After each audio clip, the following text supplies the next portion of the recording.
በዚህ ሰሞን ይሄ የፊንቴክ የሚባለው ቢዋይዲ የሚባሉ መኪኖችን አመጣለሁ ብሎ ሰዎችን እያጭበረበረ ያለ ኃይል ወይም ደግሞ ድርጅት አለ እየተባለ ነው አይደለ? እነ ሰራዊት ፍቅሬ እነ ሰለሞን ቦጋለ የመሳሰሉት ታስረዋል እንደምታውቁት። እና በዚህ ጉዳይ ላይ አንድ ወጣት ሰው አነጋግሬ ነበረ። ፊንቴክ የሚባለው ተቋም ውስጥ ሄዶ እነዚህ የቢዋይዲ መኪኖችን ከነዛ መካከል ሊገዛ ጥረት ያደረገ ወዳጅ ነውና ምንድነው ያለኝ፣ ጠይቋቸው ነበረ መሰረታዊ የኢኮኖሚክስ ጥያቄዎችን ጠይቂያቸው ነበር አለኝ። ምንድነው በአንድ የኢኮኖሚክስ መሰረታዊ ሀቅ ውስጥ ማንኛውም ለትርፍ ተቋቁሞ ያለው የሚል ድርጅት ዋናው ዓላማው ትርፉን ማሳደግ ነው እና እርዳታ፣ ድጋፍ እና የሚባሉ ነገሮች ከትርፍ በኋላ የሚመጡ ናቸው። ትርፍህን ካተረፍክ በኋላ በምታገኘው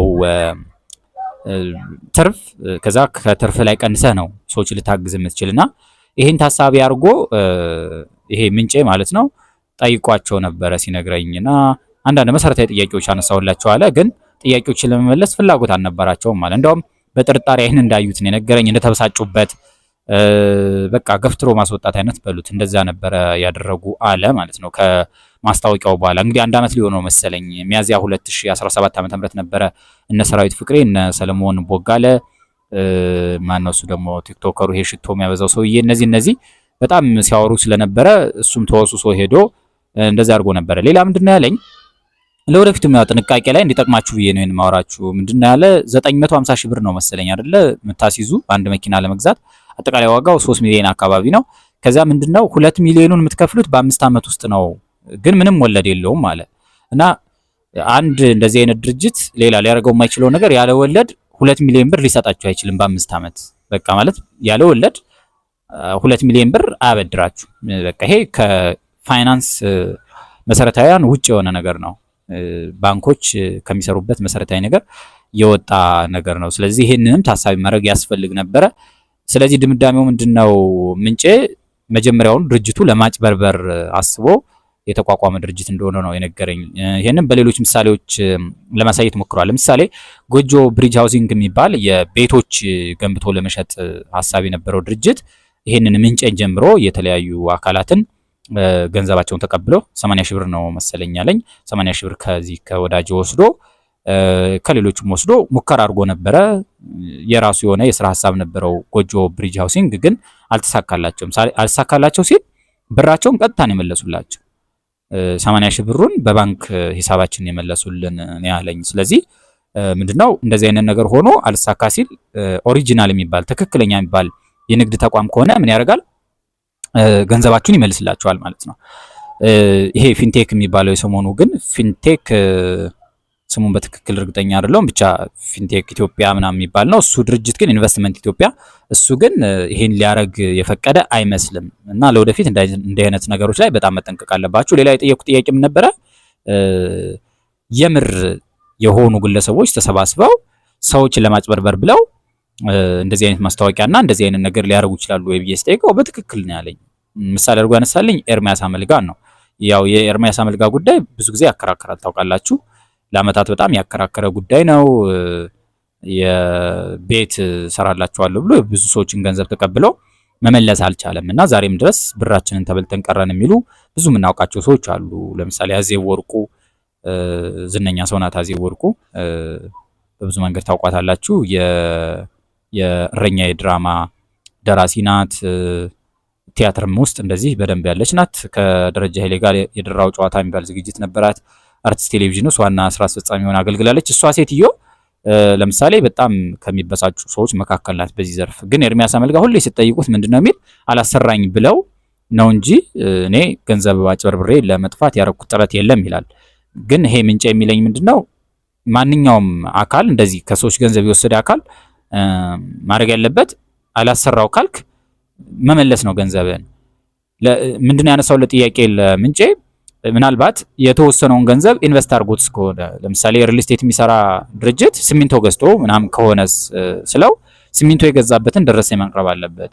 እነ ኤርሚያስ ግን ይሄን ማቅረብ የቻለው አይመስለኝም ብሎኛልና ለወደፊቱ በጣም መሰረታዊ ጥያቄዎች መጠየቅ መቻል አለባችሁ። መኪና ልስጣችሁ ስላላችሁ ተነስታችሁ መኪና ዘላችሁ ያለቻችሁን ብር በስንት መከራ የተገኘች ብር አውጥታችሁ ለሆነ አካል መስጠት የለባችሁም። ይሄ እንደውነቱ እየተባለ ያለው ኢትዮጵያውያን ካለብን የቁስ ረሃብ አሁን በጣም የተፈጠረ የቁስ ረሃብ አለ።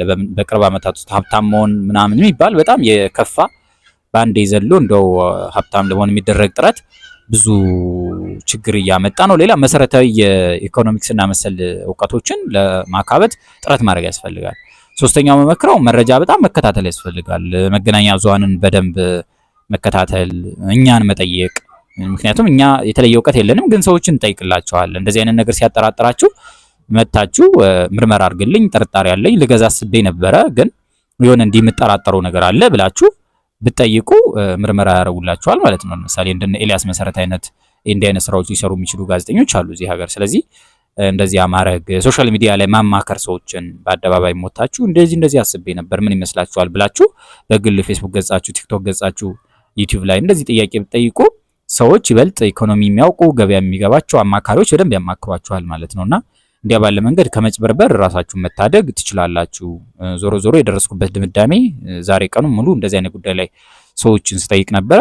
ለማጭበርበር አስበው እንደዚህ ወዳለ ገበያ የሚገቡ አካላት አሉ እና ከነሱ በጣም መጠንቀቅ መቻል አለባችሁ።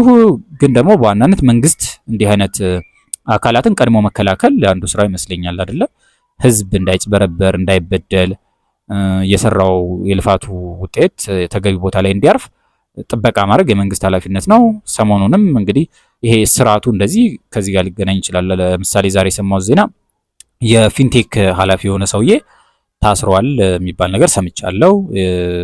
ሰለሞን ቦጋለ አርቲስቱ ማለት ነው፣ ብዙ ጊዜ የምታውቁት ድራማ የሚሰራው ሰውዬ እሱ ታስሯል። ሰራዊት ፍቅሬ ታስሯል። ዳንኤል ተገኝ ታስሯል። ሉላ ገዙ ለጥቂት ተርፋለች ነው የተባለ። ቀድማ ጠርጥራ ወጣለች ነው ሲባል የሰማሁኝ። ጎበዝ ናት ማለት ነው። ሌላ ዝነኞች ናችሁ እዚህ ላይ መጠንቀቅ ያለባችሁ። ዝናና እውቀት እዚህ ሀገር አልገናኝ እያለ በጣም አስቸግሯል አይደለ? ስለዚህ እውቀት ለመጨበጥ ሞክሩ። አንዳንድ መሰረታዊ ነገሮችን ለማወቅ ሞክሩ። ዝም ብሎ ተነስቶ መልካለኝና ዝናለኝ ተብሎ አደባባይ አይወጣም። እና ከትልልቆቻችን መማር እንዳንችል ነው የሆነ። እንግዲህ በመጥፎ መንገድ ነው የተማረን አይደለ? ከሰራዊት ፍቅሬ በጣም ያሳዝናል። በዚህ እድሜው ሰው የሚያጭበረብር ነገር ውስጥ መገኘት በጣም ያሳዝናል። በእርግጥ እንዲሁ ፍርድ መፍረድ አንችልም። ፍርድ ቤት ደርሷል ጉዳዩ። በልደታ የመጀመሪያ ደረጃ ፍርድ ቤት ክስ እንደተመሰረተባቸው ነው የሰማሁ ዛሬ። እንግዲህ ፍርድ አይደለም ግን ነገሩ ራሱ ለምን ልጄ ባለበት ለምን ተጮሆ ትላለች የጎጃም እናትና፣ ለምን እንደዚህ አይነት ትልቅ ሰው እንዲህ ያለ ቦታ ለምን ተገኝቶ? ስለዚህ መጠንቀቅ ያስፈልጋል። ዳንኤል ተገኝ ታስታውሳላችሁ፣ ባለፈ በጣም አዝኜበት ነበረ። ሀብታሙ አለባቸው የሚባለውን በጣም የምንወደውን ደራሲ ሳያውቀው ቀርቶ አደባባይ አውጥቶብን በጣም ሳዝን ነበረ። መጥቶ ተቅለስልሶብን ነበር። ደገመው እንግዲህ አሁንም እንደገና ፊንቴክ ውስጥ ከአጭበርባሪዎች አንዱ ልትሆን ትችላለህ ተብሎ ነው እንግዲህ የተከሰሰ። እንዲህ ካለ ጉዳይ ጋር በተያያዘ መለሰት ሙጨም ከዚህ በፊት ጉዳዮች ተነስተውባታል። ከዚች ወደ አረብ ሀገር ልካችኋለሁ እያለች ብዙ ሰዎችን ትመዘግብ ከነበረች ቤተልሔም ነው ማን ከምትባል ሴትዮ ጋር በተያያዘ ስሟ ሲነሳ ነበረ። ማናት ዳናይት መክብብ፣ እሷም ከዚህ ጋር ትገናኛለች። ቲክቶከሩ ሙሴ ሰለሞን ታስሮ ነበር ታስታውሳላችሁ። ይሄ ሁሉ በቃ የሆነ ነገር ተገኘ ተብሎ ዝና ስላለ ምናምን ዘሎ ሰውን ማጭበርበር፣ ይሄንን መከራው ያላለቀ ህዝብ በጣም በጣም ደስ የሚል ነገር አይደለም። ህዝቡም መንቃት አለበት፣ ማንበብ አለበት፣ መማር አለበት። የተማረውን ትምህርት ሜዳ ላይ መጣል የለበትም። ይሄ የኢኮኖሚክስ ሀሁ ነው። 11ኛ ክፍል ተምረናል። ለምሳሌ ቅድም መነሻ ላይ ያልኩትን ማንኛውም የንግድ ድርጅት ዋነኛ መነሻው ትርፍ ማካበት ነው። ስለዚህ እንዲህ ላደርግላችሁ ነው ስላለ ብቻ ያደርግላችኋል ማለት አይደለም። ሰጥቶ መቀበል ነው በንግድ በኢኮኖሚክስ ሐሳብና እሱን ለማድረግ ደግሞ ትምህርታችሁ ላይ ማተኮር ነው። ትምህርት መናቅ የለበትም። መሰረታዊ ትምህርት ለዚህ ሀገር በጣም ያስፈልጋል። እንዲህ ለመጫወት ነበረ የመጣሁ። ሰናይ ጊዜ። ከወደዳችሁት ለሰዎች እንዲጋራ አድርጉት። ደህና ሁኑ።